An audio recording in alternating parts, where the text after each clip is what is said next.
Matulog ka ng mahimbing, Angel.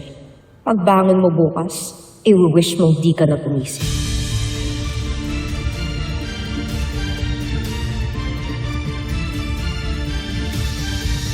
Sana madama mo ang apoy. Sana mapansin mo na ako. Gulong-gulo ka ba naman kung sino bang inaasahan mo? Siya pang magtataksil sa'yo. Kung sino man yung kadugo.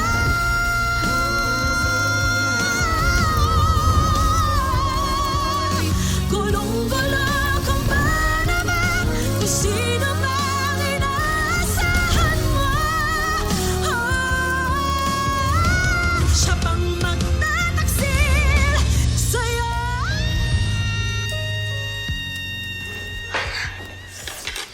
Sabihin lang ako nagising. Yan, set up na ba sa labas? Yung mga tables nandun na, pero yung bulaklak hindi pa. Hinihintay ka namin kung ano yung instruction. Dahil mo pang amo ha, gigising ka lang kung kailan mo gusto. Angel! Ano nangyari? Bakit wala pa rin nakaset up sa labas? Tita, ano po kasi? Nakatulog po. Ano? Eh wala ka palang kwenta. Alam mo naman kung gano'ng kahalaga tong luncheon na to para sa akin. Sorry po. Ay nako, alam mo, kung hindi lang masasaktan ng kamay ko, Veron, pakisampal nga tong babaeng to. Ay, ayoko nga, ma'am, no? Malaki yung kamay ko, tsaka mabigat. Baka lumipat yung mukha sa likod. Quits na tayo. Nalayo mo sa akin ng mga kaibigan ko. Mawawalan ka rin ng mga kakampi. Kung alam ko lang na hindi kita maasahan, di sana nag-hire na lang ako ng events planner para sa party ko. Tita, pasensya na po. Hindi ko kasi alam yung nangyari. Maaga naman ako natulog kagabi, tapos nag-alarm ako.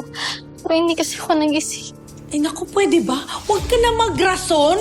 Naku, sige na, 1 oras na lang darating na yung mga bisita ko. Tita, huwag ka mag-alala. Kaya pa po. Aayusin ko na po to, tapos promise hindi ko po kayo bibiguin. Siguraduhin mo ha, dahil kung pumalpak ka, ito na ang huling gising mo. Veron, tulungan mo na tong babaeng to, baka pumalpak pa eh. O, ano nang gagawin namin? Wala kang masagot. Umpisa pa lang to, Angel. Abangan mo ang susunod kong pasabog. Ay, nako. Ang hirap talagang makatrabaho ang mga tao hindi katulad ko.